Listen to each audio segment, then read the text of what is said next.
But in the sun, though. Yeah.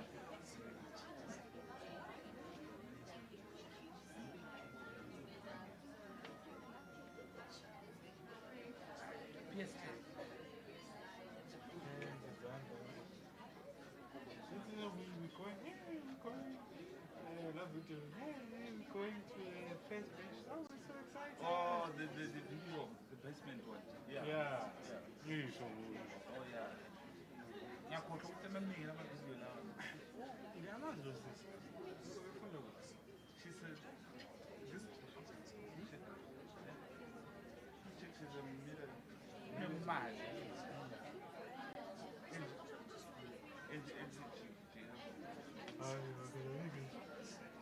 She went to a high school. To a high school? To a high school? Don't be to me. No. Which is? Where's your high school? Sandring. Sandring? La. Where, la? Yeah, Sandring. Yes, Sandring. Yes. Oh, do you know how many? This is low hedge. Ngafundanga la uzengespanda emsebenzini. That's why it's shy. No, she looks like it. No, she looks like a girl that is my age. Yeah, that's why I'm saying no, can't be. Well, who knows? She's looking old. Do you know that Trevor knows on Twitter? You know Trevor knows on my school? I don't know about Trevor, but I'm just saying yeah. Do you know that? Trevor Lo Mutasenatale. Oh, was again at that. But you still in the bedroom. Hey, I need to go to this fun. You look familiar. Look, I didn't tell you that I'm watching. Come on. I'm going to command the self-employed. Oh, that's why I was saying, yeah, I'm going to.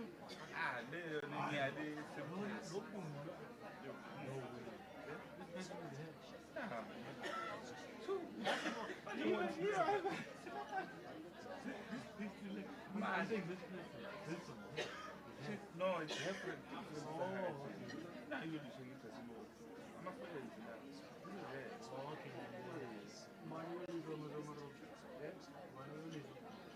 When you say now, open this to the side.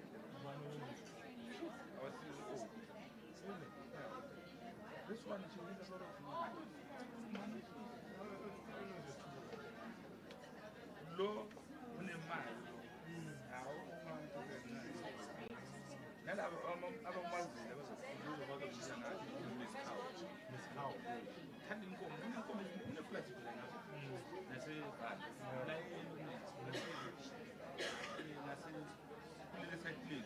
Western area, on the place. If I on the place, which is a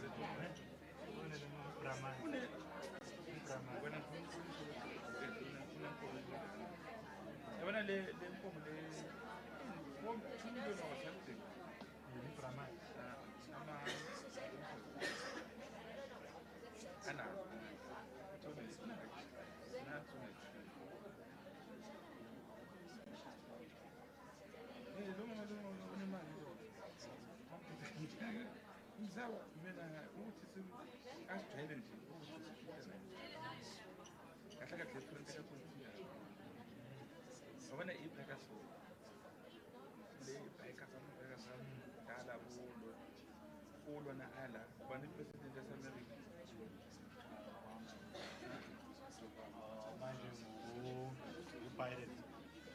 no, before. So which one? Okay, Bill Clinton.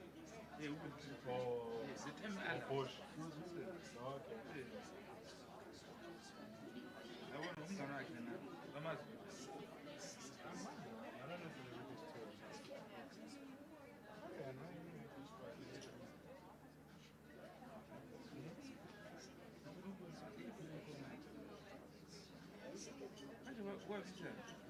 Zumbuzo ukuthi izinkomo ezinamaphunga amakhulu. Oh, ngiyabona ezingathi zisuke e-India. But ngiyabona Amaphuzo onazo. Huh? Amaphuzo onazo.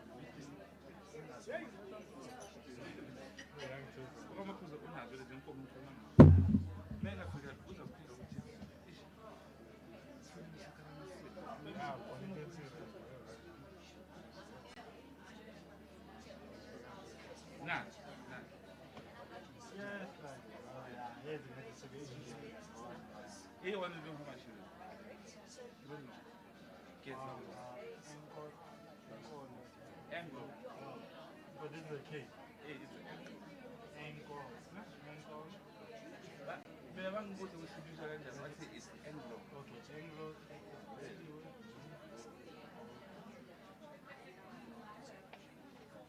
Yabona ukuthi But it's an what article that says, is it real? Are they really? it's really. Yes, I know it's an Cool. article. I'm just thinking what the article Eh, says. when you're reading the article, but mina ngiyatshela ukuthi it's real. Ungavule kakhulu. Hayi mina lela mibiyeke. Vula amawindi. Kuyashisa, yeah. Wavula amawindi Can we off? ikhethe nongalivuli. I said, kuzoshisa, yeah. Bese ngisho ukuthi ikhethe nongalivuli. Lizoshishila yini? Uyabona ngona? Ikhethe nongalivuli lizoshishila yini?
on laptop. Lela. Laptop yethu bakubona Ayan. bakunikile yona akazuziyana une-message lapho. Ngempela. That's a nice message. Hayibo. Angiyiboni leyo message mina. Phela wena uyangithanda.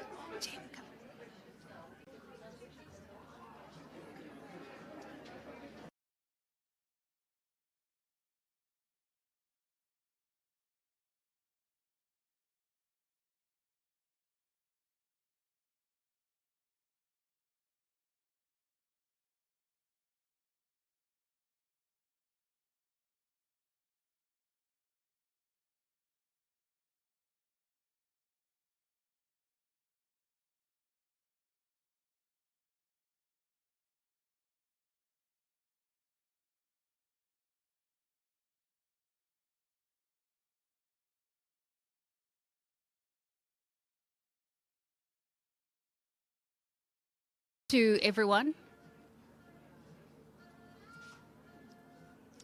Waiting for Mike.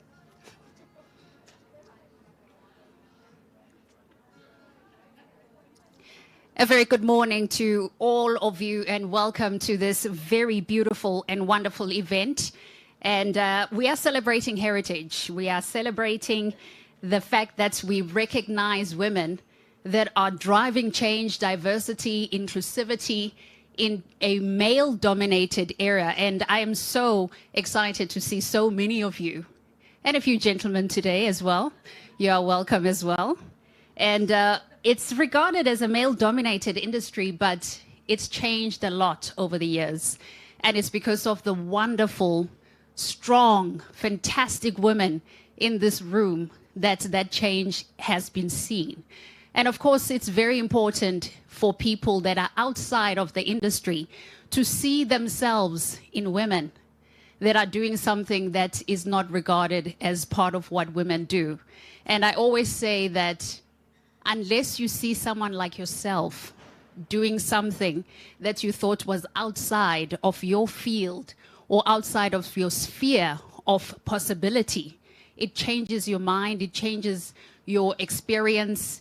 It gives you things to dream about because now you're like, oh, a person like myself can do this too.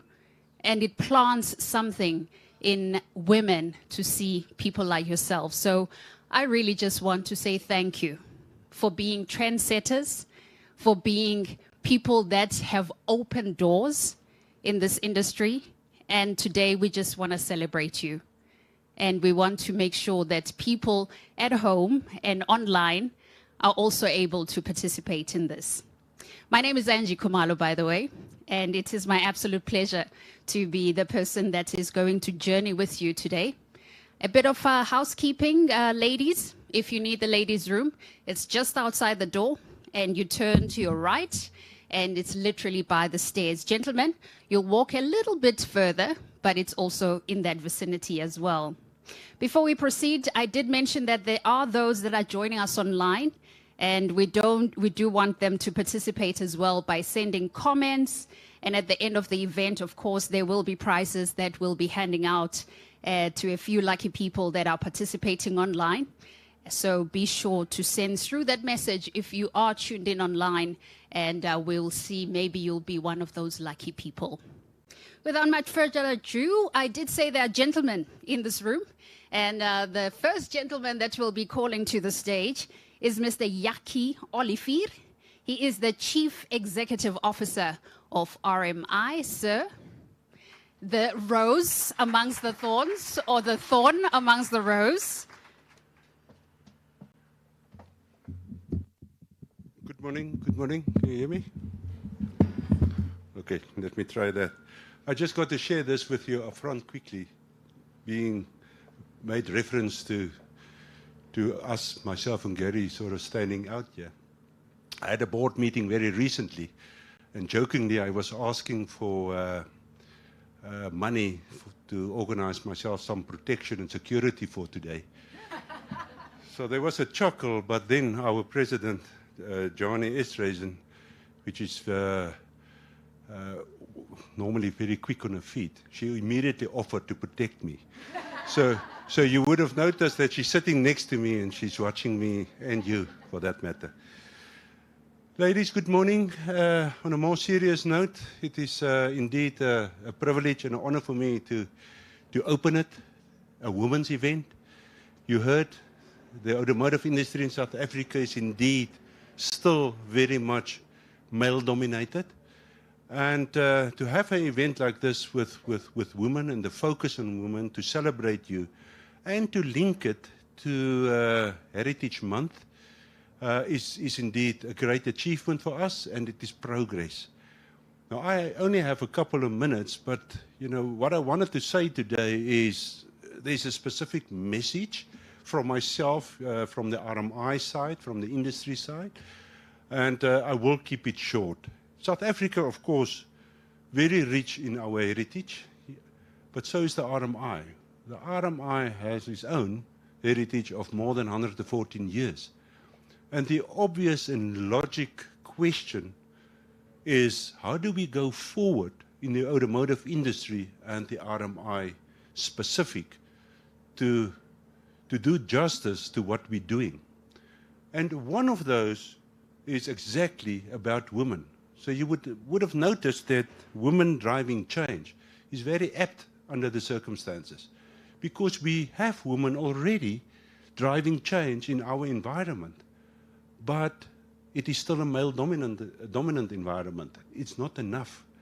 We have to identify youth and female leaders to take us forward in an industry which is important for South Africa, which is important worldwide, which is a great contributor to our economy. And this is part of our Women series. And I also see the subheading talking about whether there's enough strength for the journey, obviously referring to yourselves as females. And closer to home, we probably can say, do we have enough fuel in the tank for us to complete this journey? From the RMI, the message is twofold. Management and the RMI board, we endorse, we support our female leaders, our female participants in the industry, and we want to continue to do that. And the second message is that we would like to identify and leave here today and in coming events with females so motivated to stick up the hand, to say, I want to become involved. Now, we have leaders, as I already said, and you know, it's not going to do justice for me to pinpoint, but I'm going to make an example, one or two examples. The first is, a couple of years ago, we've made history in the RMI, in an organization that is 114 years old, as I said, to have Johnny Esterhuizen being elected as the first female president of an automotive industry. John has been in that industry for a long time and was never involved, as many of you are, not that directly involved in structures. And then she went on to become the chairperson of the Mercita, chairperson of other forums, MIPCO and so on, and really has become the icon for many youth female to look up to her. We followed her up with Feroz Outen, sitting at the table of Rose, as the president, which was the second in a row female president of the RMI. And then exactly a week ago, 8 days ago, we had a board meeting where there was a vacancy after the tragic passing of our vice president earlier in the year to fill that position, and Feroz was elected to that. So in history, for the first time, this organization has the top of the leadership with 2 females driving change in the automotive industry. So I would like to congratulate, looking at Alex, because she's sitting right and looking at me. Alex is the vice chairperson of NADA, our dealership environment. It's a huge responsibility because she's going to become the chairperson in time to come, acting, taking decisions on behalf of the dealerships, these listed groups, corporate companies with CEOs and huge investments, and it's a female. Thanks, Alex, for you. And then there's plenty others around the table which are playing a role. So I'm going to stop because I think she's doing that, warning us that my time is up. The message is to you ladies that are not involved as yet with the RMI, if you're in business, please become involved. We need you. We need your support, and we need to take you forward with the experience we have with current leaders, because the Johnnies and the Ferozes cannot stay forever. We need to have that pipeline of females, and I see a great future for the automotive industry in South Africa and worldwide where they are coming through, if we can achieve that. So today is all about celebrating. Today is all about motivating you with all the speakers which you're going to listen, which I also thank you for being here. And hopefully you will be so motivated that when we get here together in a year or 6 months, that some of you have become involved. We will make space for you in our RMI structures, committee structures, to take this industry forward. So good luck to everybody. Thank you for your support. Thank you for being here. And I will sit there quietly in my corner listening to all the speeches. I hope to learn as well. Thank you.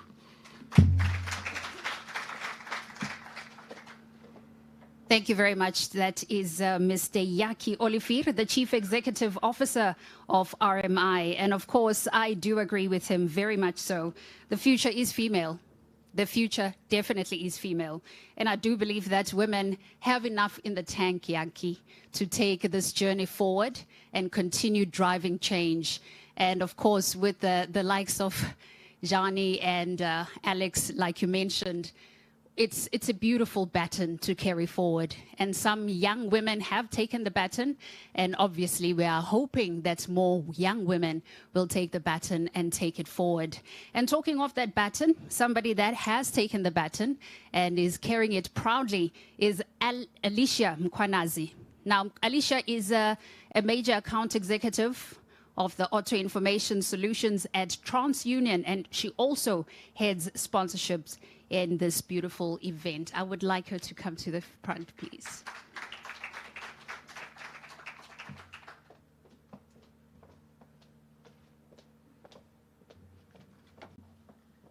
Good morning, everyone. Goeiemorgen and Sanbonani. And welcome to our listeners actually streaming in.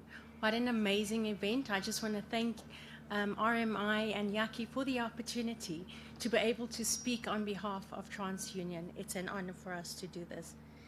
So just from me, if any woman here today have accompanied a man driving to a new or unfamiliar destination without a GPS, you may have experienced the male aversion to asking for directions. Of course, this doesn't apply to all men. Definitely not my husband that's possibly streaming in right now. And fortunately, not all women are necessary passengers in cars, in life, and increasingly in the workplace. But this phenomenon highlights the common difference between many men and most women. I think it illustrates the value of different perspectives on any worthwhile journey.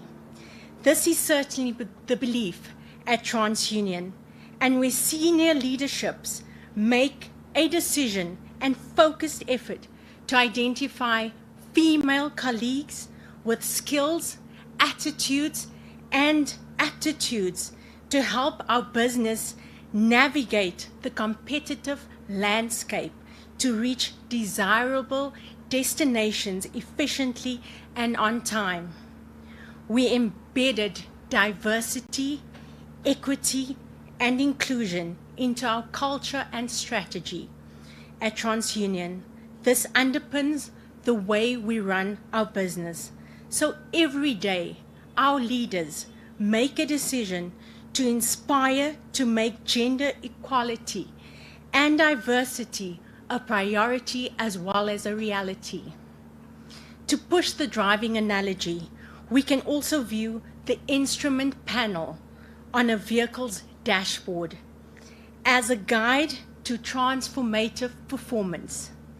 It details the pace of our advance the fuel in our tank, as it's been mentioned, and the condition of the engine powering our progress.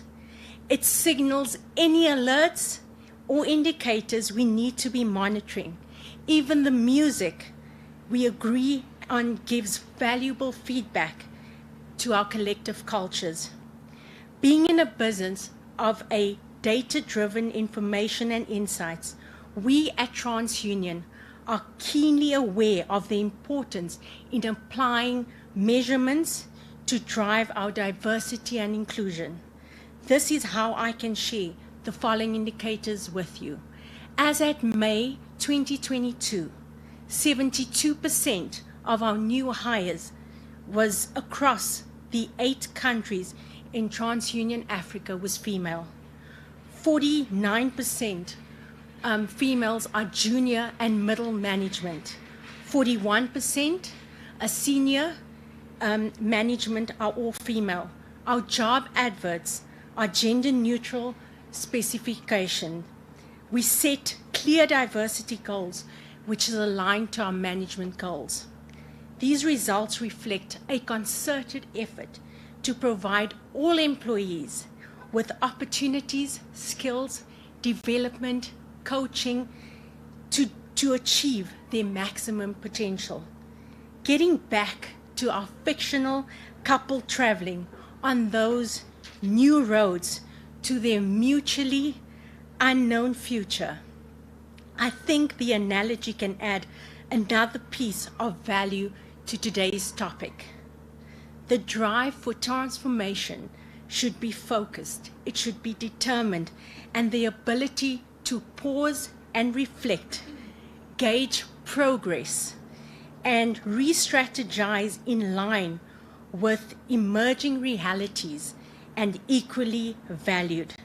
This is how we, as an organization, can create an environment where women have opportunity to climb in the driver's seat and add value to their clients as well as their customers, provide innovative solutions.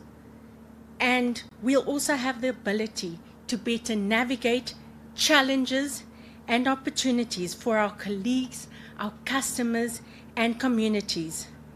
Because sometimes the biggest, boldest, and bravest thing you can do as a visionary leader in any industry is pull over and take directions. This goes for all of us in life. The powerful woman who happens to be in the driving seat for any stretch of the journey, as much as for the courageous and supportive colleagues that we have in the passenger seat. In closing, I believe that when all our perspectives and our experiences are equally valued, we all driving to a destination we'll be equally proud to share. This is why TransUnion is really, really honored to sponsor this event. We're excited about where the auto industry is headed, and we look forward to pioneering progress as partners. Thank you, everyone, for listening to me.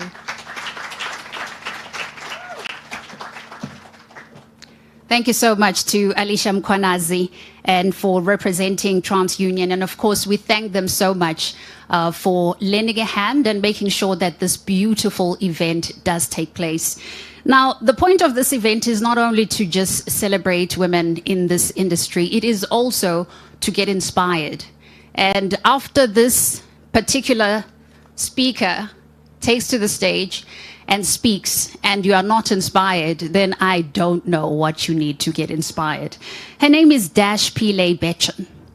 She's the first qualified female motoring journalist with her own women empowerment online motoring magazine, digital talk show, and automotive women awards program in South Africa. That's not all. Dash is also a survivor of GBV. She was gang raped and attempted suicide as well, but she survived, and she's here with us today. Fueled by her experiences, combined with shocking statistics of women currently servicing the motoring trade, she's passionately advocating for women empowerment and creating opportunity for women to work within the motoring industry in South Africa. Desh, if you would please honor us by coming to the stage and addressing us.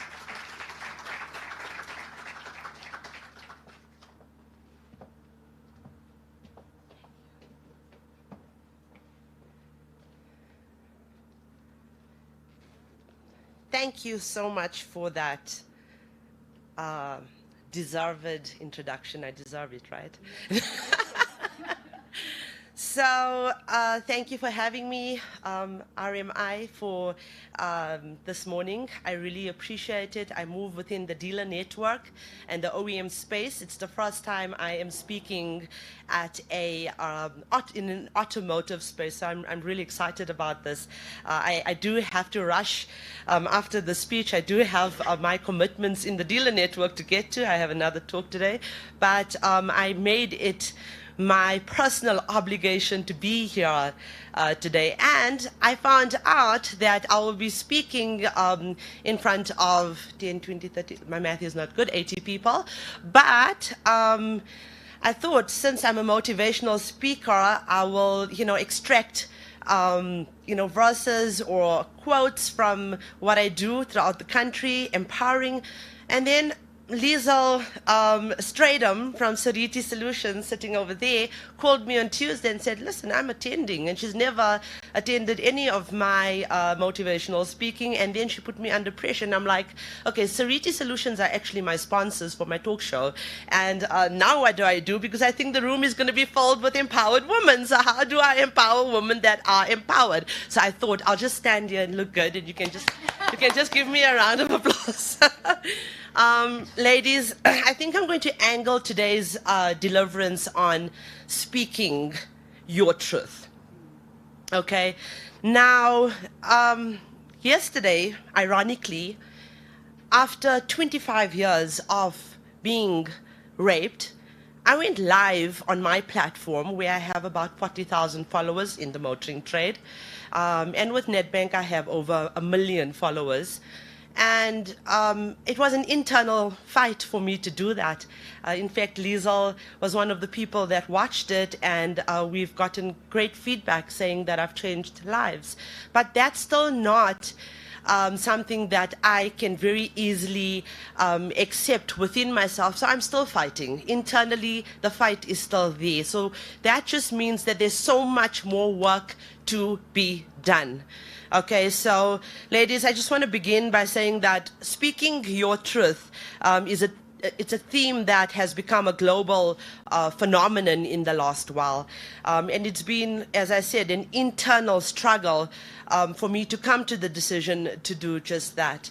I had to make a conscious decision to publicly speak my truth, despite who I was going to offend or upset in the process. I'm hoping that this will explain why women empowerment is the fundamental element in everything I do in my life and in my career. You see, 25 years ago, on my 15th birthday, I was at a friend's house. Her father and 4 of his friends raped me. I was only in grade 10 and was terrified to tell my parents. 1 year later, when I finally had the courage to tell them, nothing was done about or to the perpetrators, or nor for my state of mental health. I slowly deteriorated, met a thug, and he became my boyfriend. I just want to remind you that if you follow my Women in Motoring South Africa page, you'll find the entire story there. So please go and follow my page and watch I'm just going to take snippets of that. I slowly deteriorated, as I said, because he emotionally and mentally abused me. And when I finally turned 19, he came over to my house and he tried to kill me. He shot himself in my driveway thereafter, and he died. Now, my life did not get any better. I constantly try to please and satisfy my family. I met a friend the same year, and he helped educate me. And today, we are married with 2 children. I only went public with my rape when I was 36 years old. After many suicide attempts, I chose my life instead of that of my family, of whom I tried to please. I chose my life. Today, trusting in myself and the support of my husband, I didn't add here, and my sponsors and my supporters, I've become the leading motoring journalist with my own online motoring magazine, a motoring digital talk show, which is the only in the world run by a woman. And I started my own program, which is the Motoring Woman of the Year Awards, which is powered by Nedbank.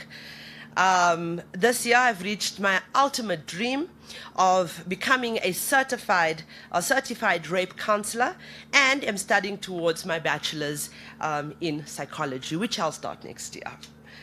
Now, ladies, it's so easy to have faith that everything is going to work out when everything is working out. It's much harder to have faith when you are facing challenges in your life, but that is exactly when you need to apply yourself. Because faith is believing in the unseen. Faith is taking the first step. Faith is jumping in the deep end, knowing that everything is going to be okay. Throughout the past 25 years, I kept reminding myself that if I survive the storm, I can outdo the norm. To break through the norm, I must first survive the storm. It hasn't been easy as an Indian female, and it's so refreshing to see so many Indian women here. In the dealer network, you don't see much, and I'm so happy. You've made my day on Heritage Day. I'm wearing henna today for you, okay? Like I said, it hasn't been easy as an Indian female in motoring South Africa, but I always knew that to have more than most in the trade, I must do more than most. Believe more than most, learn more than most, and sacrifice more than most. But most importantly, as I said, I had to believe more than most. Don't allow, ladies, do not allow regret to enter your life. Don't you dare look back in 5 years and think, I could have done more. If only I stuck it out, I could have been in a much better position. No, look back with pride. Look back and be able to say to yourself, it wasn't easy, but I'm so proud I stuck it out because now I have my rewards. Make sure your story is one of someone who refused to give up, refused to settle, refused to be normal. Keep going. Your future self is begging you to do so. Why is it, ladies, that we don't believe in ourselves? That as soon as things get tough in our lives, we start doubting ourselves. We start thinking that we can't and we won't make it. We start stressing, worrying, and imagining what might go wrong. We need to understand that the human mind is the most powerful tool that we own.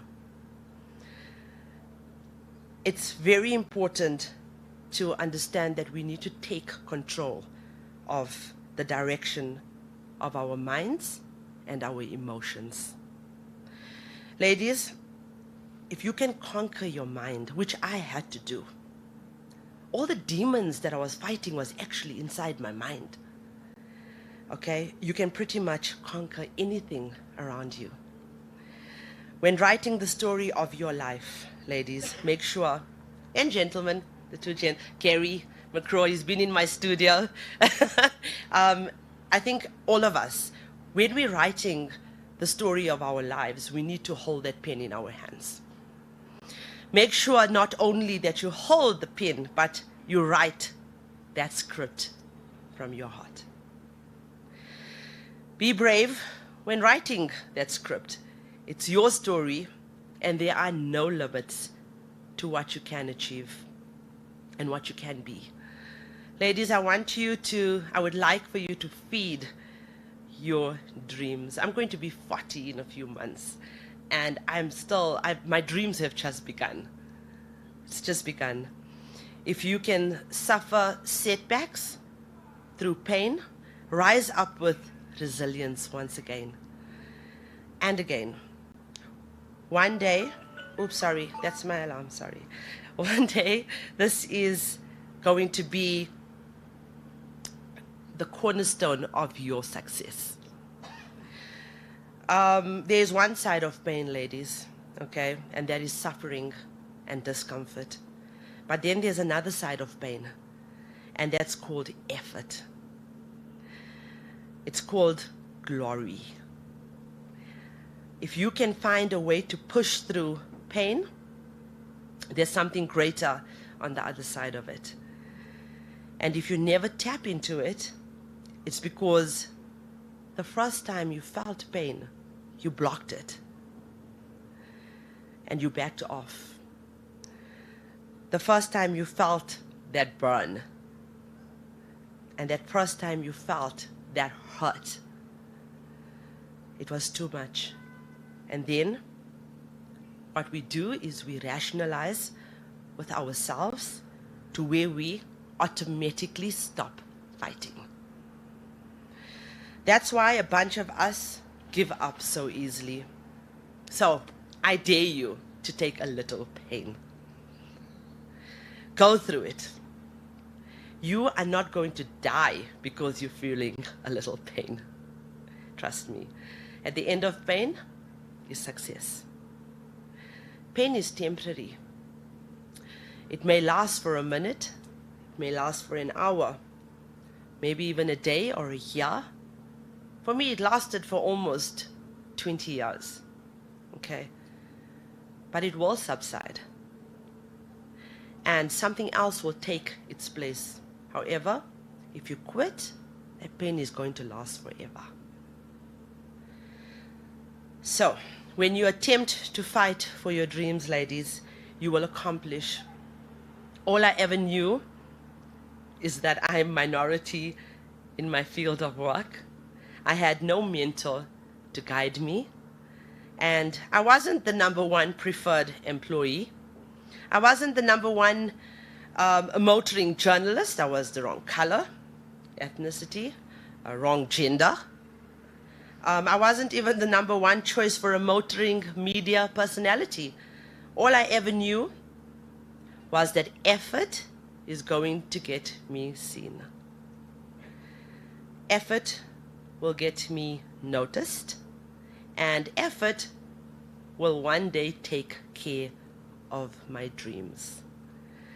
Effort is between you and you only. Nobody else can give you effort. And today, I am the leading female influencer for female buying cars in South Africa. The brick, yeah, go ahead. The brick walls are there for a reason, ladies. The brick walls are not there to keep us out. The brick walls are there to give us a chance to show how badly we actually want something. And the brick walls are there to stop the people who don't want it badly enough. Time is all you have, and you may find that one day you have less time than you actually think. So let me tell you something, ladies. There is an expiry date on blaming everyone else for your misfortunes, for other people steering you in the wrong direction. The moment you are old enough to take that wheel, no pun intended, responsibility lies with you. It is true that it's impossible to live without failing at something unless you live so cautiously that you might as well not have lived at all. In which case, you actually fail by default. I, as a gang rape, GBV, and suicide survivor, have obviously survived horrific circumstances that resulted in extreme emotional disabilities, and often thought that my dreams of saving lives were of no use. How could I empower when I wasn't empowered? Instead, I adjusted my goals and I aimed higher. I've had to endure extreme obstacles to make it in my career in a very, as everybody knows, very male-dominated field, full of criticism, discrimination, and nastiness. But I understood and I welcomed the power of the mind, the importance of keeping on going and accepting possible risks and failure. The biggest motivator is yourself. The day your inner self is awakened toward any goal, nobody can stop you from reaching that goal. My belief is that luck favors those who have the passion to win. If you don't have the passion to win, then in all directions, there will only be excuses and excuses. Life doesn't happen to you. It happens for you. Life is filled with highs and lows, happiness and struggles that will test your strength and your integrity sometimes, push you to overcome challenges, but will leave you with lessons that will make you even stronger on your way up. A person who is confident in themselves gains the confidence when they are around people that are confident. When you are in trouble, focus on where you want to be rather than where you are. What really works for me is that I've stopped being afraid, as I said earlier, of what could go wrong, and I try and focus on what's going to go right. Ladies, please remember that the only way to avoid criticism, which again yesterday I was faced with when I published my story. I wasn't faced with criticism, but I was afraid of it. But the only way to avoid that criticism is to do nothing, is to say nothing, and it's to be nothing. Learn from other people's mistakes. You don't live long enough to make your own. It's not whether you get knocked down that's important. It's whether you get up. Please just get up. A mind troubled by doubt cannot focus on the cause of victory. It's important to note that there are no shortcuts to any place worth going.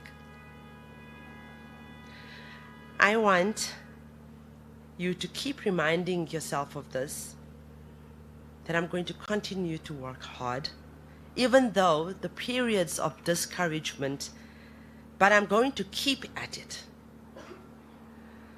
until my strength comes back again, because many a times we're almost there, almost at the finish line, and we give up. We either make ourselves miserable or we make ourselves strong. And I can assure you, the effort and the amount of work is exactly the same. I can almost guarantee you that most of you sitting here, listen ladies, I do this so often, so I've become a face reader. Listen, if I change my course of direction in my career, I can always become a what's that called? A psych. That's it.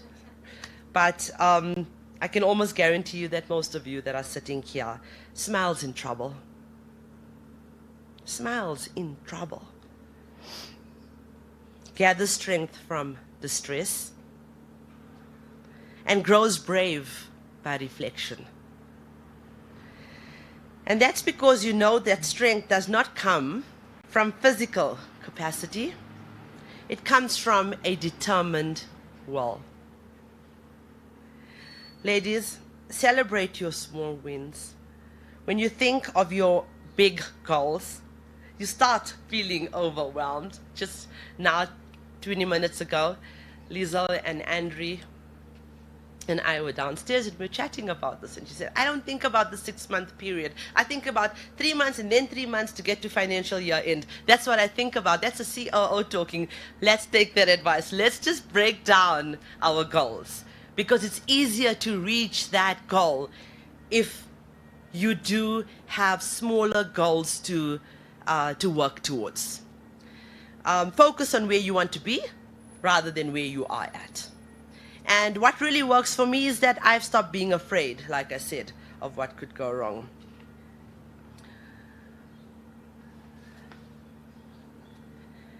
Ladies, celebrating, like I said, your small wins are something that you should do. We cannot compare ourselves to the next lady, the next woman, the next person. We need to focus on growing ourselves and being the better version of ourselves. I know it's so cliched that people say that all the time, but I promise you that is the way to do it. Just being the better version of ourselves. It's very important to understand, ladies, that, we as women, it's so important to understand that it's time for the rise of empowered women with all their intuition, insight, softness, kindness, warmth, compassion, wisdom, power, and strength fully realized. The world benefits when women embrace womanhood. And I know that we are in a very male-dominated space, in the automotive and motoring space. Often look at all you, you're so beautiful in your lovely dresses. I'm dressed like a tomboy, not intentionally, but it's so important to embrace our femininity, because that's who we are. And I want to also take this opportunity to encourage women to fight for each other, because it's not the truth that women fight for each other. It's a small minority. We are always trying to put each other down, trying to beat each other at this rat race. But I've learned in my travels and in with my maybe intuition that, and maybe also with my spiritual guidance, that seeing another woman being defeated is not your win. It's actually a sickness. It's a sickness. So please, women, it's so important that, or ladies, it's so important that we actually fight for each other, stand up for each other, and just be there for each other. Just be there for each other.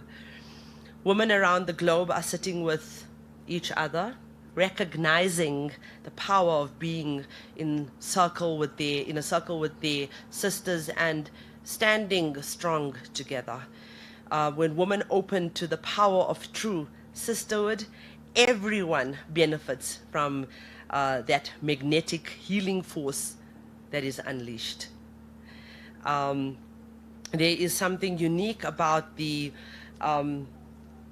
nature of the femininity in harmony, which should be expressed freely.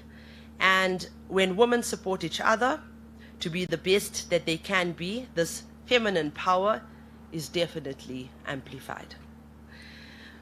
Women are the creators of life. We're wild. We are magic. We are intuitive. We are beings of unfettered power. And it's up to women to lead the way and hold up the torch to our highest humanity. Now, more than ever, it's time to take up our feminine power, to stand up for what is right, to be moved, and to reach out and do something. Ladies, again, when I was 22 years old, I started my first tabloid publication. It was a print newspaper in Midrand. And I vowed at that time that I would grow a platform irrespective of what industry that I was going to land up in, and I was going to use that platform to talk about GBV rape and suicide. So I urge you, and I'd like to take this opportunity to please spread the word, to please recognize when someone is going through something, because I guarantee you something is wrong. Take that extra effort, speak to your colleagues, speak to people that can make a difference. I'm currently working on, I'm a social worker, so they've assigned me, RADA is the institution that I work through. That's Rape and Drug and Abuse, which Kia South Africa is a huge part of, and a big sponsor for this organization. We are, on a Friday, I am counseling women and girls in rural areas virtually, and the following Friday, they don't make it to the next appointment. So I urge you to please just enlighten and recognize GBV rape and suicide, because it can save lives. It's an immense privilege and pleasure to share this with you, and I entrust my story to you with love and hope. And always remember that the question isn't who's going to let me. It should always be who's going to stop me. Thank you.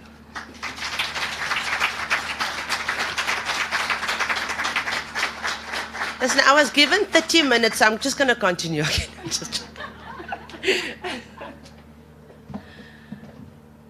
Wow, Desh.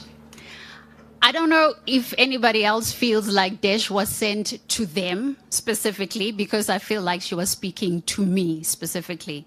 And at the end of all this, I'm going to call Meropa and the people that are doing the digital to just give me a snippet of that, because I think it's so empowering what you've just shared with us. It's so powerful what you've just shared with us. And we need people like Desh. We need people like Desh. Otherwise, society will just fall apart. You are a powerhouse lady. Thank you so much for sharing your story. And of course, like she mentioned, for women to get ahead, they sometimes have to do a little bit more than their male counterparts. And we are in a room of ladies that have done a little bit more than their male counterparts. And I'm going to ask 4 of them to join me up here on stage. The first one being Jani Esterhuizen. Now, Jani has been a business owner in the motor body repair sector for the past 30 years. 30 years. She's been awarded with the honorary fellowship of the Institute of the Motor Industry in the UK, among others. And she has been an RMI president as well, and board member. And she is an incredible lady. And I would really like her to join me on stage here. We're going to have a panel discussion. Somebody else who's done fantastic things in the industry is Feroz Oten. Now, Feroz is the managing director of AVTS, Roadworthy Stations, and CEO of TUB TUV-SUD South Africa. She's a current board member of the RMI as well and has served as the first female RMI president a few years ago. So if Feroz could join us on stage as well. Another powerhouse that will be joining us on this panel discussion is Alex Bovida. She is a dealer principal of Mercedes-Benz Santon and the first MAR 2020 dealership, which is in 2019 was the first ever dealership of this concept ever built globally and remains the biggest dealership in the African continent as well. Alex is also the vice president of NADA, which is the National Automotive Dealers Association, as well as a chairperson of the Transformation Committee. And of course, she's joined us here as well. And finally, Alicia, she's already made herself known earlier on. Alicia, Major Account Executive, Auto Information Solutions at TransUnion. She's got over 18 years of experience providing companies with solutions to enable them to build their organizational successes.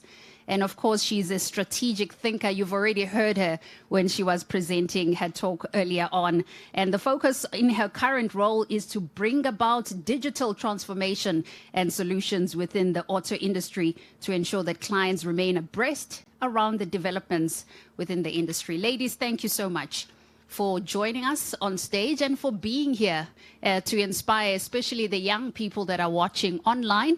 And there are young people here as well. And we just need to see feminine representation in this industry to know that it's possible. But, you know, behind a powerful lady, behind a trendsetter, behind a woman who changes the rules is a woman, you know? There's a person behind that. Alicia, I'd like to start with you. How should the environment within the motor industry actually change to make it more enabling for women? Okay, so I really believe it's such a dynamic industry. The automotive industry is exciting. It's an exciting time as the focus right now is to bring on electric vehicles and self-driven vehicles, but I do feel there's still a significant gap in the employment of women in the industry. Yeah. So for me, the focus really is around leadership, because leadership drives the gender diverse culture within a workforce. And like I said, the journey takes that man and woman to journey together to see that unfamiliar path and reach an amazing destination. And I just think for me, we also need to bring in more young females. And Desh, has she left already? Yeah. I actually seen a snippet on one of her shows where she went into a high school and gave a talk at a dealership. It was high school girls at a dealership, just empowering and giving them a different mindset to enable them to understand the motor industry, so that we can start at grassroots to actually bring about those females and empower them and educate them that this is not a male-dominant industry. We do wear stilettos, we wear red lipstick, we dress up, and I think it starts from there for us to just bring about the younger ladies. Very true. Johnny, now you've walked this journey for a very long time and you've been in leadership positions. How do we guide women into leadership position, especially in this motor industry? I think the first question we need to ask is, why do we need ladies? Anybody? Why? Why not? Why? I'll give you an example, and I read it last night on the plane flying in, which was very striking to me. It comes from a survey done by the Institute of Directors, and it is the Leadership Diversity Report for 2022. We learned from that report, a 2019 McKinsey report showed that over time, organizations with gender diverse leadership teams were 25% more likely to have above average profitability, when compared to organizations with less gender diversity. Give a round of applause to that one. Yes. And similarly, organizations with more ethnic diversity are likely to outperform their less diverse peers by 36% in profitability. Shoo. Isn't that just quite amazing? You know, we come from a background in the motor industry that spans, as Yaki alluded to earlier, or factually 114 years. And I still remember when we had the 100-year celebration, the thought that came to my mind was, it was so steeped in tradition that it's very, very, it's strange to women to come into that environment and feel at home. Yeah. Because you walk into a boardroom and on the wall are all these pictures of hats, men with hats. But you know, you can look at it negatively, or you can look at it positively. For me, it was a positive thing, because I think for me, always when I was young, I always had the desire to be the best as I can, and I think that was in the message as well this morning. But the journey that I took, and to answer your question very quickly, is just the road that I followed. Came into business, and one of the things that really struck me was the challenges that we face in business where skills development and training is concerned. So in other words, you can do a business the best way you can. If you don't have a skilled workforce, you can forget about that. And then on the other hand, there was the Motor Industry Bargaining Council, which I had an altercation with because I asked questions and they couldn't answer me. So because they couldn't answer me, they sent the RMI to me. And so the relationship became, and I realized if I wanted a voice for my business in South Africa and to make it better for business in South Africa, I need to join a voice that can speak on my behalf and will be heard. And that was the journey. So how do we guide women into leadership roles? I think the best thing that we can do is, as the RMI, to show them that there is a way in which they can make a difference in the lives of themselves, their employees, and their communities. Because remember, I'm a mother, I'm a grandmother now, which is incredible. I have to tell you, ladies, it's amazing. And the thing is, it's always been for me about the heritage that we leave. And we're here for Heritage Day, so the RMI is in the best position, I think, to go out and source and look for ladies that we can bring in. And the mentoring and coaching thing, I think, is overrated a lot, because I think women by nature are leaders because we run our own households. And I think we can have programs to assist in understanding the very complex nature of the automotive sector by default. That we can do. And I think, Alex, we need to chat about that. And Rose too. Same page. Yes, absolutely. But I think, to answer your question, in short. Yes.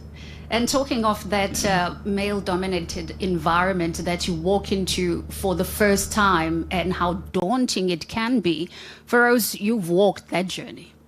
You've walked that journey for a while, and you've done it tremendously well. How do you overcome challenges working in a male-dominated field? Well, I think the first thing is to recognize that you're not going to get it right immediately. And I think in this instance, we need to say that there are multiple perspectives.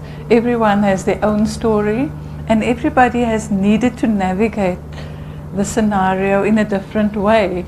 Some women even resort to politicking and playing games and so on to adjust to the environment.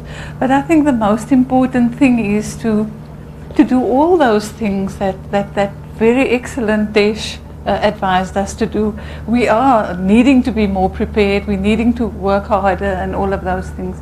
But I think that at the very core of it, you have to maintain your integrity and be true to yourself. Because you can't adjust your whole self to the environment. At some point you have to actually, first of all, accept yourself the way you are, and this is the way you operate, and you're not going to operate a different way because there is a set of entrenched male values around you. And so it's very important for all of us, and I think there are so many women in the room that are owners of businesses, that are leaders. I mean, I sat at a table with 2 dealer principals. I think that is such an amazing thing. And all of them will have their own story about how they navigated it. But at the end of the day, you've got to actually assert yourself and not be afraid to speak and to speak your mind. Because if you're not going to do that, there's all these other women that are waiting to rise through the ranks, and you have to help them, with your own example, with being the way that you are and being true to yourself. And that mental theater that Desh was referring to, that inner voice of sometimes fear and apprehension, you've got to actually say, I can do this, I can do this, and you might have to remind yourself of that. And talking of that fear and apprehension, we've just lived through COVID, which rendered all of us fearful and very anxious for a very lot of different reasons, because what was happening? And it was happening to all of us, and it was happening to the entire globe. And Alex, you are running a dealership. You are the dealer principal. How did you even handle the post-COVID anxiety, the business pressure now to achieve sales and to keep surviving as a business? Because at the end of the day, you need to put money on the table. Yeah. I mean, I think it was the first time in history that we were closed for an entire month, the entire industry. And the amount of revenue that you lose within that month, whilst your expenses are lower, you have no revenue. You will never recover that. It takes 3 to 4 years to kind of navigate through that. And with COVID, obviously came some other aftermath, and I mean, obviously we'll discuss it in a minute. But we closed. Most of us packed our cars away. We put our cars in the basement. It looked like we had gone bankrupt. There was nothing on the floor because we were scared of looting and so forth. And it was quite traumatic for staff and for us. I mean, we, the leaders, we're there to guide them and make sure that everything's going to be okay. A lot of staff were worried about whether their security, whether they're going to get paid, or they're going to get paid this month. And in the automotive industry, majority of our staff earn commission. So there's real life issues that, they base their life on how they were going to navigate through that. And we then opened up, fortunately, and prior to this, I can actually own it for NADA. I wasn't with NADA at that stage, but if it wasn't for NADA, we wouldn't have opened up as quickly as we did, so we're grateful to them, and I think this is my gift back to them. But we opened, and it was unfamiliar. It felt like we were in a ghost town. We didn't have as many staff. We're only allowed to have a certain number of staff, and I think the dynamic of a woman is that my colleagues were saying, well, just bring one core team, and I said, no, you can't do that. Everyone needs to earn, everyone needs to eat, so let's move it around. Yeah, it's confusing and it's difficult, and it's not, because your staff are already sitting at home for a month thinking, are they going to have a job, are they not, are they going to get paid, and now you just fix on one team. And so we kind of then started opening up a little bit more, and customers were just coming in because they needed to, and your staff really took a hit on their morale. They were scared. There was this big coronavirus that, now they're going to die when they come to the office because they're dealing with so many customers. You then have one gets sick, and then all of a sudden 10 of them, so your workforce completely gets depleted, and you need to then navigate through your customer. Your business pains and stresses, you're trying to catch up on the month that you've lost. You now don't have commodity. We've got major logistics, shipment issues, parts from a parts delivery side, the service business. So it was a lot to deal with. But with that came great things. I think great leaders emerged out of COVID. It really set, I'm going to not say the men from the boys, but the girls from the women. We really immersed ourselves into trying to find a way, save jobs. That was our main thing, save jobs. Find ways to save jobs, and if not, make it short term that you can bring back. We forced ourselves into a digital era that we had been talking about, and we kind of saw somewhere in 2030, and then it happened within a month. All of a sudden, you can have a Teams meeting with someone in the US. You don't need to get on a plane and go there. So the cost of doing business reduced greatly, whilst COVID elevated cost of business because you had, your hazmat suits coming in and sanitizing and spraying areas. And So there were lots of good and bad things about it. But I think for the dealership and the industry that we're in, we're still taking pain. Between semiconductors, the floods in Durban, the Russian war, it really affects the entire automotive sector from a parts logistics supplier. And South Africa being so small, you know, when you're dealing with more premium, it's slightly difficult. But we navigated and we opened and our doors are opened. And you look at the sales that we're doing at the moment. We're currently on 344 units sold so far. That is 13.8% up on last year. These are numbers that if we continue at this trajectory, we'll get to 520 for the year, which will be closer to 2016 numbers, and knowing that we've been operating on 2007 numbers. I mean, so it will be an amazing achievement for this industry. And as South Africans and as the automotive industry, we are resilient by nature. You can never look at bad things because then you will close. And, you know, in any business, you have to find the positives and work on those positives, and you spot on. If you don't look after your staff, who are the fundamental builders of your business, you can never build it alone. You will never have a successful business because they will then in turn look after your customers and your business and so forth. So I think we learned a lot. We learned how to grow closer. We learned how to become a lot leaner in business and, you know, take off a lot of costs. But we survived and we're still here and we're doing exceptionally well. So I think we have navigated it well. I don't think that this is going to end within the next year. You know, there's a COVID aftermath that comes on for 5 years thereafter. We might have another pandemic. And I think we're now in a position where we know that we can do this and achieve whatever goal that we need to, because we are responsible for all these staff and their subsequent families who have then maybe lost a job and so forth. And that's, I think, what we go to sleep with at night, knowing that what I do the next day is their bread and butter and how they're going to earn. It is powerful. Alicia, she's spoken about, especially, I think, in South Africa, in any industry, really, in any business, there needs to be a succession plan. You need to know your next move all the time. And for the motor industry to grow, we've heard from everybody that stepped up here that young women need to be involved. We need to sell the motor industry to them and make it an option for them. And as South African women, what role do we play in society, especially to inspire the young to get into this industry? So for me, there's an African proverb that I go by. It takes a village to raise a child. And I think it's important as professional women in the industry to take up our roles. We've been granted with opportunities. We've been granted with privileges, exposure to the industry, to amazing opportunities that we can now take that and give back to younger women, empower them, speak into their lives, be able to basically give them the tools to set themselves up to really tackle this industry and be motivated, and also enable them to understand that the world is their oyster. There's immense opportunities out there, but they need to be able to step out, be bold, be brave, believe, and know that they can. This male-dominant industry requires young women, and we should be able to speak into their lives, to be able to give them that opportunity, to coach them, to guide them, to mentor. And it takes time. I mean, to do that, we take time, but it's so important, because I always believe it's our heritage, it's our legacy that we need to leave behind. Our legacy left behind is vitally important. Back by sewing into younger women's lives. It's taking our journey and being able to empower younger women to come into the industry, and we need to almost journey and coach and develop them to be the best versions of themselves. Of course, for that to happen, we need to build enabling environments. And as leaders, all of us are leaders in here.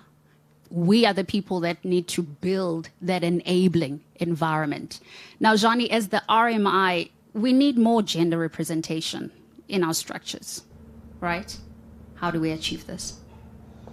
I think we need to go a bit more public around this. For many, many years, and I have to pay homage to the CEO for this, and I'm happy that he's here today. When Yaki took over as CEO of the RMI, a lot of things changed for the better.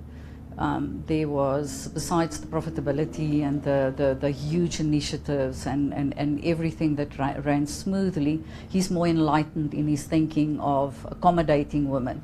I mean, it's still very difficult for him to deal with me sometimes, but but it is all about leadership, and it's all about also paving the way by your actions as a female. That will make it more palatable for other females to come in. Verose mentioned that, you know, we have to navigate. Verose will remember I came in as a firefighter. I probably was a fire eater or something to that effect. I literally wanted everything changed overnight. I didn't want to wait. And so for my sins, I mean, I had to be placed on many platforms to get rid of the energy.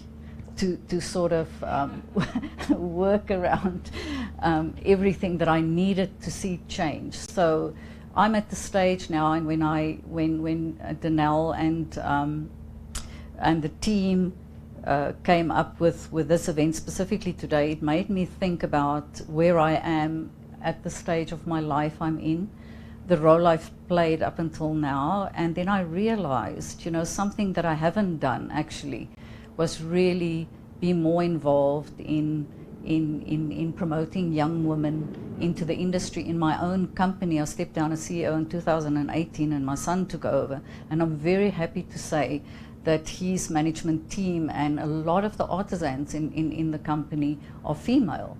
And he loves working with them, and he just believes that women has got so much more attention to detail and all of those things. So he loves working with them and promoting them. And they make I think they're like 70% of the management team in the company. And from my side, I think I'm at a stage, and I think you probably there, Verose is there, you there, where we can actually go out. Kathy, take note. Go out into the space and encourage women with our stories on what it is that we actually achieved. Because I was under the radar for many years. I'm not a very happy to be in public. You know, I believe in get the work done, and that satisfies me. I challenge myself. I push myself to achieve. But now, with all of this grey, it's time literally to spend time with everyone around me and my colleagues and friends in the industry and work together to get young people in. And there was a young lady that I spoke to earlier this morning, and I asked her, what are you here for? And she said to me, I'm here to learn. And that is all you need, because in the whole career that I built for myself, I had this huge desire to learn and understand the environment that I'm in and how I can make a difference, to leave a heritage, not only for my son, but for my grandson and for his kids, because that's what we're all about as women. That is so true. That is beautiful.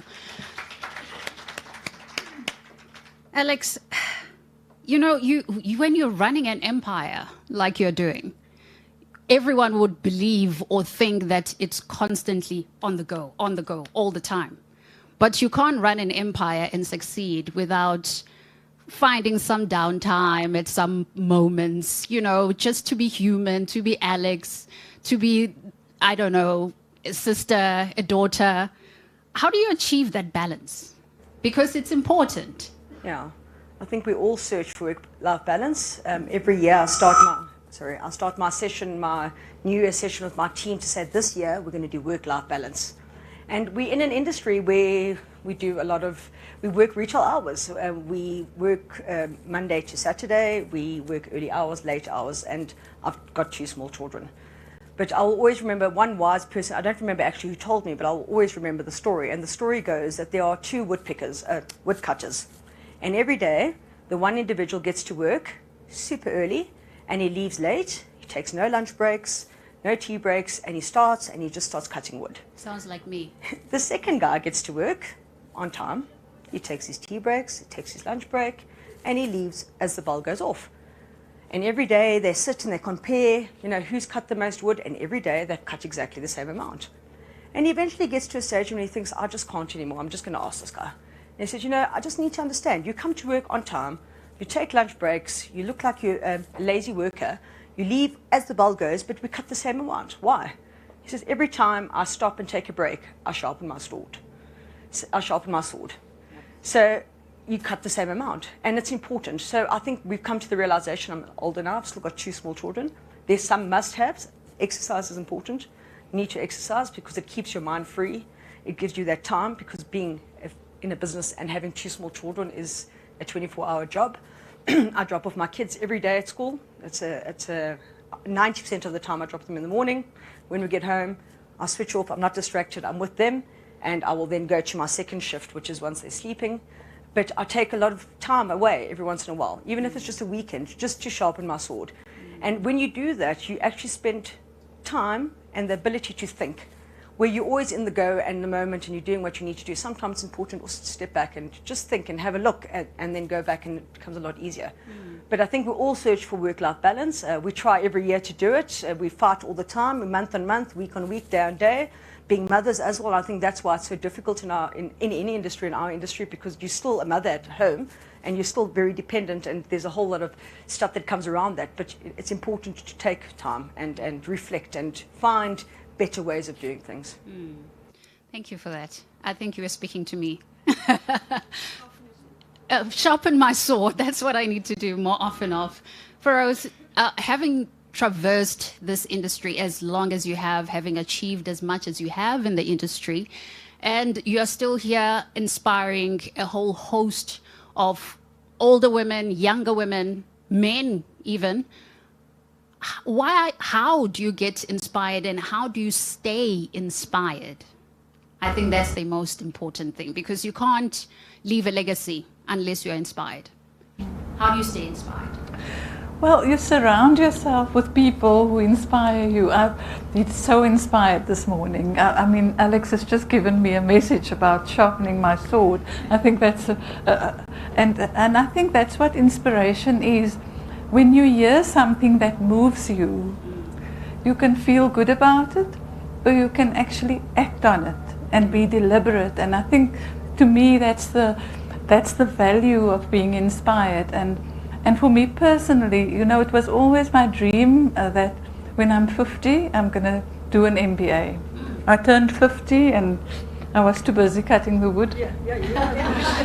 And so I was the oldest person in my MBA class, and it was fantastic. And I think what John is saying, that you never stop learning, you don't stop learning. And if you've got that dream, go for it. It doesn't matter how old you are. And you're not ageist in here. We were talking about being ageist. You can just do so much. There's still so much wisdom. But I think that I'd like to give this message as part of the RMI. I chair a committee called the Transformation Committee. And Nonnie, and I want to give a shout out to Nonnie, that's here. She's our Director for Transformation. She was the lovely lady that welcomed you with the red dress, lady in red, and at the same time, thanks to Danelle as well for the wonderful function. I think in our transformation efforts within the RMI, we have to have multiple initiatives. And this initiative is one of creating an enabling environment for females to come up through the structures. But I think in addition to that, we need to be intentional and deliberate. The RMI has a lot of power, it has a lot of members. We have access to government. And right now, the presidency has an initiative called WICONA. It's the Women's Economic Assembly. And while I'm involved with the RMI, I'm also involved with the Business Women's Association. And what we're trying to do is to ensure that when government gives out tenders for infrastructure or anything for government garage, that women-owned businesses benefit from 50% of the spend. And I think that we are in a very good position to be able to do that. And so that is a deliberate action.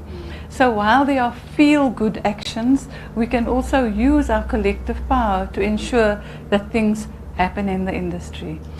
Yeah. The last thing I want to say, because I'm also chairing the Western Cape AGM this afternoon, and my message to everybody, and especially the women, is to show up. You know, to show up and stand up, because our structures are aging. You know, I used to call my Western Cape committee the fossils, and then I was there so long I became a fossil, honorary fossil myself. But it's very important that we have this renewal and that we have gender diversity in our structures and so on. So I am inspired by every single person that's been here. So that's my inspiration. Thank you. Thank you so much.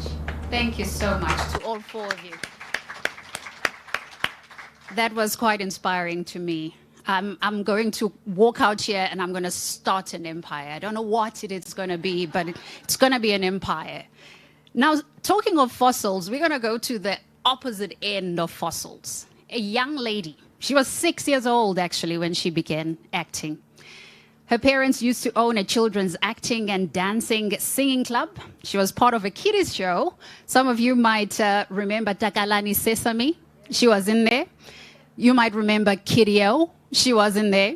You might remember Soul Buddies. I could go on, but I'm going to stop there. She shot her first commercial, aged 7. And from there on, she's just been reaching for the stars. When I'm talking stars, I'm talking Oscar nominees, you know. She actually shot 6 international films in which she played the lead. From the ages of 8 to 18, some of the films that you might recognize is an Oscar-nominated movie, Hotel Rwanda. She played Don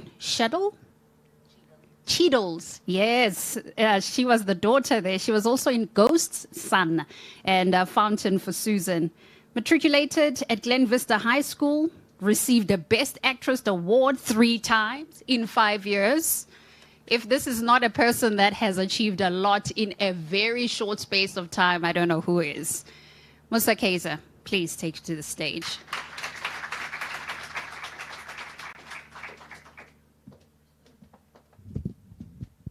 Sorry, I'm going to break the rules. I'm going to stand in the middle because I want to feel everybody's energy. Good morning, everyone. My name is Musa Kaiser, and thank you so much for having me here this morning. Now, before I start, what is drive? Or rather, what is the definition of drive? So someone might say it's the obsession of acquiring or attaining a certain goal, and others might say it's passion or being motivated to reach that goal or reach those heights. But what does drive mean to you? It can be a sort of relative word, right? And the definition, it's all up to you, but not very far off. So I'm going to open up to you, and if you want me or you want me to come to you with the mic and tell me what your definition of drive is, very quick. Anyone, just hand up. Or should I pick? Oh, you're a gorgeous girl, so I'm coming to you. So what's your definition of drive? Just, you can even give me one word. That's all. Drive, what drives you? Being busy all the time, maybe? There we go, that's her drive, being busy all the time. That's more money, right? So money could be driving you. Anyone? Mom, gonna come to you. What is drive to you? For me, drive is me attaining my purpose, my life purpose. Because I honestly, I have my own ambitions, but I still have to make a living.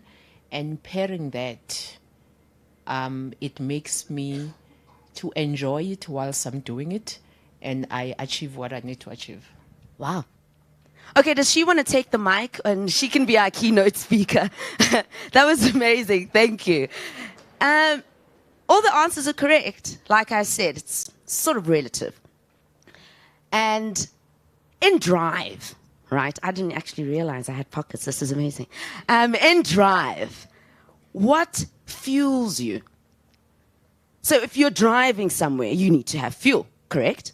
What fuels you? I'll have you ponder on that, and I'll tell you what fuels me. What fuels me is love. Love is my fuel. And I get love from a lot of things. But like a normal structure, I got love from my parents, lots of it. Warmth from my parents, lots of it. Growing up in Soweto, which is rich in heritage, I grew up with parents who loved performing arts, who loved the community of Soweto, who loved South Africa, who loved our rich heritage, to a point where they owned a children's club, teaching kids how to express themselves in acting, dancing, singing, and to get them off the streets. Now, I always say to get them off the right streets of Soweto. I've actually fixed that part because I don't want anyone to feel offended. Just to get them off the street, right? Because a lot of things can happen on the street. So my parents owned that children's club, and I was part of the children's club, as you can imagine. And by the age of 15, I had... Thank you very much. Yes, you're right, Angie. Hotel Rwanda being my absolute favorite because I played Don Cheadle's daughter and it was Oscar nominated and it was a great conversation starter. Aren't you that little short girl that was crying all the time in the movie? Yes, I was. Yes, I was. And that's how it was. I grew up with love, and this love fueled other things in the industry that I grew to love. I grew to love radio presenting. I grew to actually realize, hey, I can't just act. I can actually speak in a room filled with very important people, right? And that's what love was for me. But next to me, my mom was there, my matriarch, my queen, the love of my life, my manager. If I needed a chaperone and I'm in Europe, Czechoslovakia for a movie premiere, my mom was there and she got paid for it. She got paid to be my mom. And we were best friends. I loved it. But in April of 2014, in my honors year at Wits University, I got a call. And after that call, I felt this emotion that I've never, ever felt in my life. My heart was in my gut. It was immense pain. Pain worse than what happens when retrograde is happening with the stars or whatever. And it wasn't a pain of a breakup as you would imagine, because it's my honors year, it's varsity, and I'm living my life. No. It was the pain of loss, of losing my mother. I didn't cry at all. I felt I needed to be strong for everybody but me. I have 2 younger brothers. And for the first time in my life, I saw my dad cry. And I said, no, I'm not going to cry. I'm going to be strong. I'm going to be strong for these boys, and I'm going to be strong for my dad. I remember waking up the next Saturday, well, not the next Saturday, the next day, which was a Saturday, with family members, relatives in my house. And I like my space. So I still didn't register. What are all these people doing here? I got up, my best friend picked me up, and I went to go MC a Nike run, I remember, with Maps Maponyane at that time. And after that, I remember then disclosing that, hey, I lost my mom yesterday. And everybody said, what are you doing here? Go home. And I went home. And I still didn't cry at all. And for 2 years, I didn't cry. I had my grandmother, who has always, my grandmother, my mom and I were like the 3 musketeers. So at least I still had her.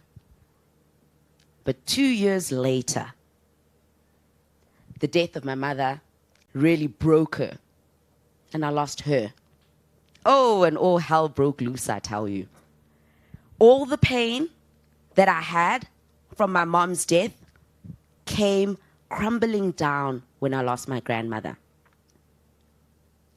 I got into this abyss. Now, we spoke about drive earlier. You are the vehicle that drives you, and the fuel is what fuels you. So my vehicle, at that point, stopped. It was as though I had blown my top. The oil and the water mixed together, and this car was at a standstill. I said, I want none of it. I don't want this fuel called love. I don't want to receive it. I don't want to give it. I want none of it. I want no participation at all with anything to do with life or God. because how could you do this to me? The worst thing that could ever happen to me. So when I pray and I tell you to put your blood over these people, you take them from me? I want none of it. So I got into this abyss of anger, of anguish, of hurt. And I remember sitting down and saying, this vehicle is now parked, but not at a safe space. If you can imagine that vehicle that we all hate on a Monday morning that has its hazard on in the middle of the freeway and is causing traffic for everybody, that was me. With my hazards on, with no bother. I'm like, dude, I don't want to do it, and you guys can be late. You can be late, just, come past. Just go past me. So this vehicle, which is I, was parked right in the middle. And I was forcing my dreams, my aspirations, and everything to be right behind me, causing traffic for it. And they slowly went past me. Opportunities went past me. My dreams and aspirations went past me. My peers went past me. I was unable to. Relationship for who? I'm still dealing with myself. I remember one morning watching, I don't actually even remember. I was just really browsing on YouTube and I came across this motivational speech by, I think it's the guy that did Think Like a Man. And at that point, I realized I needed to change my path. I realized, I'm enough of being here. I need to get up. And in getting up, I had to self-actualize. I had to face myself to conquer myself. And in facing myself, that meant acceptance and forgiveness. I had to forgive myself for the mess that I had chosen to be. And that's not the mess. I mean, it could have been worse. I could have gotten into drugs, alcohol. It could have been worse. But I needed to, even though I felt that it wasn't that big, it was big because I missed out on a lot of opportunities. I had to forgive myself. I had to forgive myself for not being the Musa I was, that vehicle, that very hot vehicle that I was before. I had to forgive myself that I wasn't that, but I had to accept myself for who I was at that point. And at that moment, I said, okay, we need to move forward. Are we still going to use this old car? And I said, no, girl, we need a new car. So with this new car, I thought, which car do I deserve, child? And there was no car in the market. Sorry, Alex. There wasn't a car in the market, so I had to make this car. I got together my mechanics, my friends, my family, engineers, which is my, the co-workers at the time, and everybody. And I said, right, we're building a car.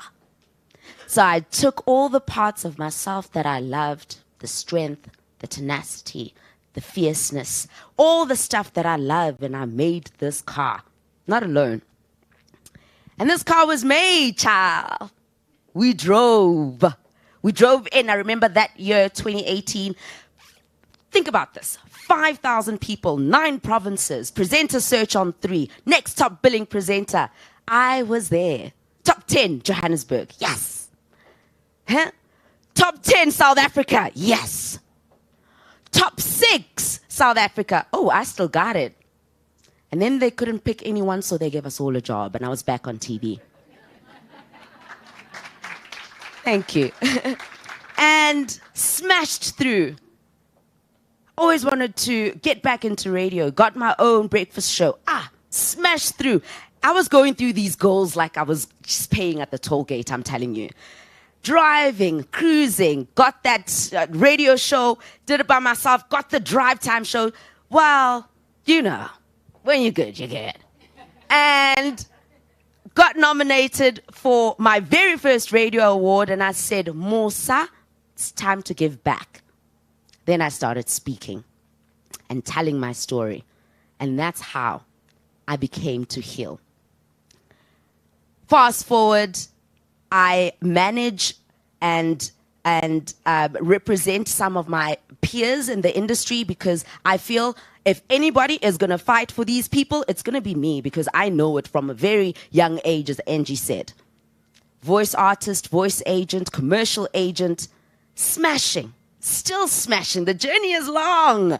It's long. We're not ageists here because I feel like I am old, but I'm going to be as great as you are in your years. And in that, I realized what being a woman was all about because I had no woman next to me to teach me, to show me. You know when they say the streets taught me? Well, the streets taught me because I went and found mentors wherever. If you're in beauty and I love it, please may you be my mentor. If you're in the arts and I love it, please be my mentor. And that's what it was about. So I realized what being a strong woman is about. Because Beyonce knows that I was not going to build that car all by myself. Strength is not about the physical at all. I wouldn't have built that car. I can't even carry my groceries to the 3rd floor. So being a woman, as someone said,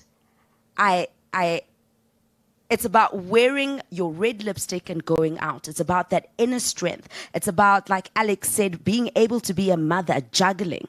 It's about the vulnerability and being strong in that. You can be a soldier. You can be a driver, F1 driver. You can be anything that you want to be.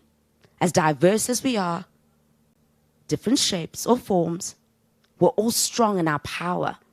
But it's also about getting up when you're down and allowing yourself to heal. Because it's so easy to blame someone else or blame a situation. We can all reach our greater heights. We're the vehicle. So I'm going to challenge you. You have a pen and a paper next to you.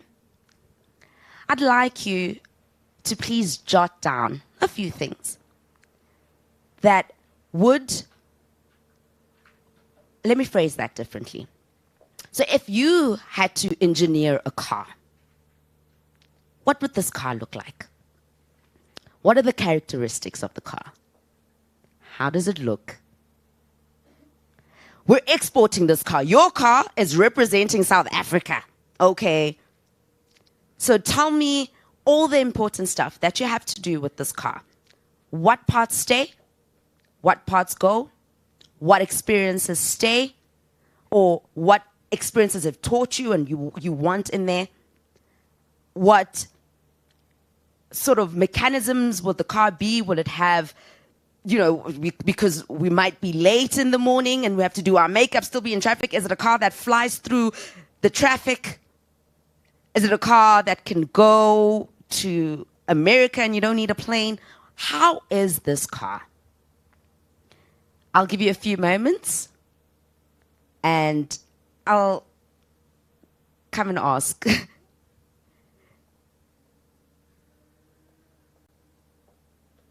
Alex, what's the first thing that comes to your mind about a car that you're going to make?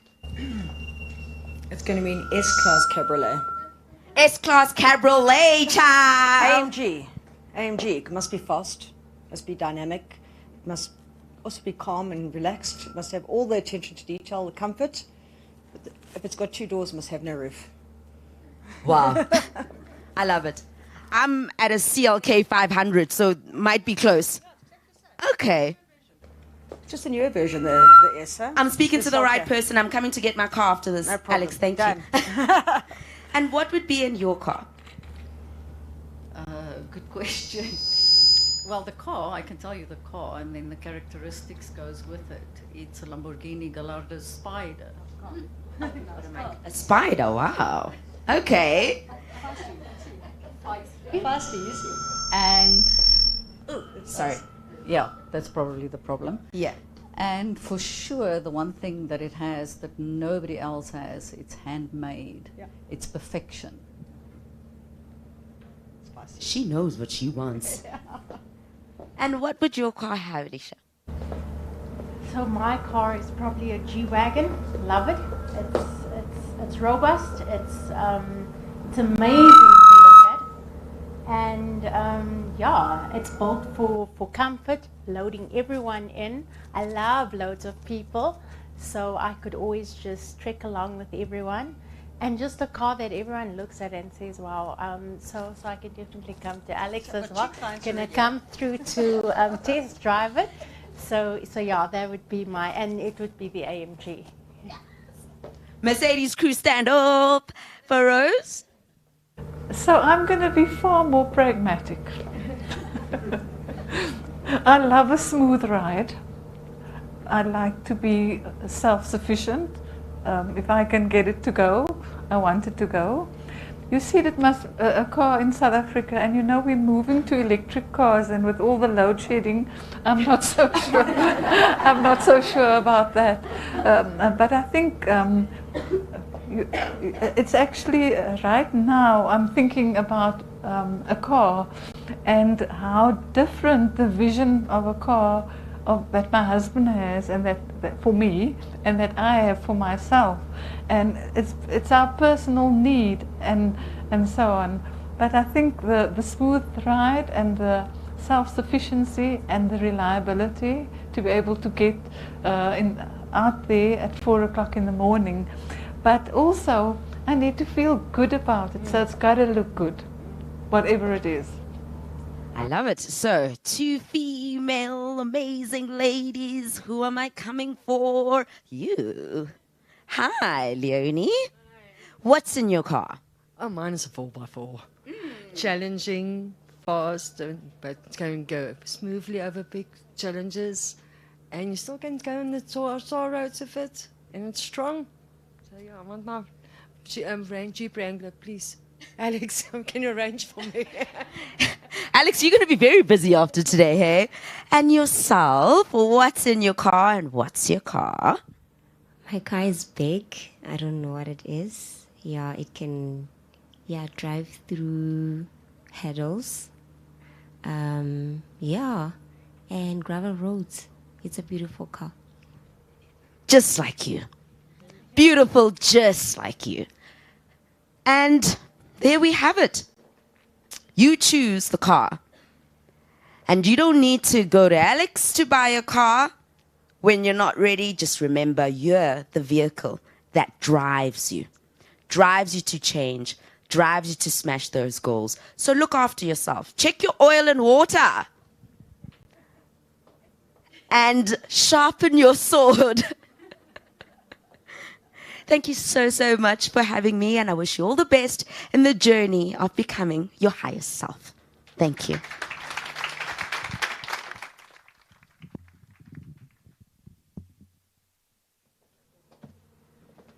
Thank you so much, Mosa. They say it comes in small packages, doesn't it? Doesn't it come in small packages? What a powerhouse you are. Goodness. Thank you so much for sharing your story. Thank you for reminding us that we actually are the vehicle. You know, we're not going to export it from Germany. We might ask Alex to get us a car and, but at the end of the day, we are the vehicle. And it's so important to know that whatever challenges come through your life, you are the decider of how those challenges are going to shape you or break you. So thank you very much for sharing that story. Oh, there's a video we're going to share with you.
two gentlemen. Ladies, mostly you, and everybody else that has tuned in on line as well as virtually. It's been an amazing morning, and I'm sure all of us are going to walk away from here with a thought or two, you know, reflecting on our own lives or on our own journeys, and of also being just inspired. I am very inspired. I don't know if any of you know this, but I'm a farmer as well. And that's one of those industries that are still very male dominated. So, you know, when you speak your truths here and you speak your journeys, I feel it deep in my core. And I'm going to walk away here. Watch for the next Pala Pala. I'm kidding. I won't go that far. Thank you so much to the speakers. Thank you so much to the panel. Thank you to the sponsors as well, because we've got prizes to give away. Master Drive is giving away 10 defensive driver training course vouchers. They are valued at 1,990 each. So there's 5 of those that are going to be given away today. So I'm hoping that you are going to walk away with that. We've got online attendees as well. And if you are here in the room with us, please have a look if you have a blue sticker on the right-hand side of your seat.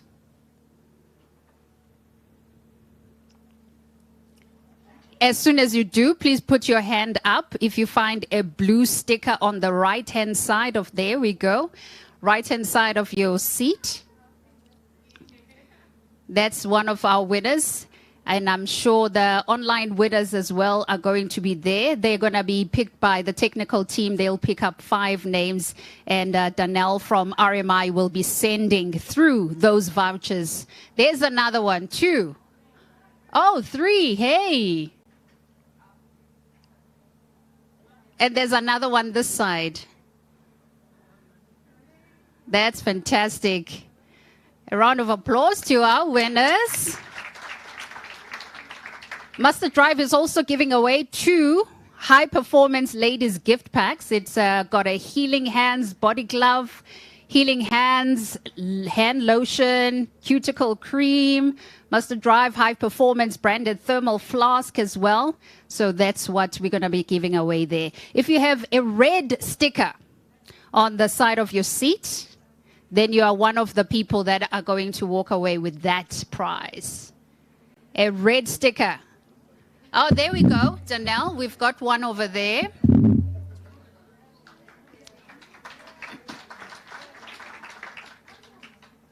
Anybody else with a red sticker? Could be one of the chairs that have been vacated. And the last prize coming from Sariti Solutions, a solutions provider to the retail motor industry, is hosting an in-person sales guru event with CEO Mark Keating. It's going to be on the 11th of October for the motor retail industry, dealerships, banks, suppliers, brokers, and they are giving away 10 tickets as gifts to attend in person at the Barnyard Theatre in Silverstone Casino in Muldersdrift. Again, we have 5 printed vouchers for the in-person attendees. And if you have a white sticker on your seat, then you are one of the lucky winners. There's one over there already.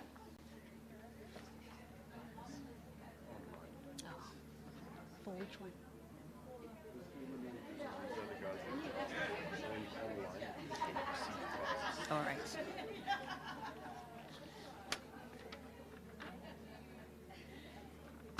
And we have some people online that have won, and that is Tanya Lowe.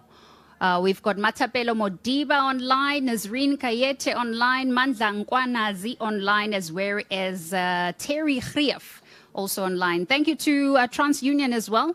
Everyone attending in person today received a True ID complimentary voucher in their RMI goodie bag. So thank you very much to Alicia and the team for that. This is a 12-month complimentary subscription to True Identity. It comes as a small A5 printed item with a unique voucher code, and it's worth $600, and you'll find that in your bag. Ladies, and I can't thank you enough. I feel like you shouldn't even pay me, because I feel wealthier from the knowledge and the stories that I received today. And just being in this room with so many amazing women. Alex, Johnny, Feroz, Mosa, Alicia, and the rose amongst the thorn, or the thorn amongst the roses. Thank you, Yaki, very much for being here. Thank you for being a champion for change, because that is so necessary. We need that, because the boys' club will always remain a boys' club until one of the boys says, hey, let me just open up a little bit of a crack. And then the likes of Feroz and Johnny kick it down. And then the rest of us can enter.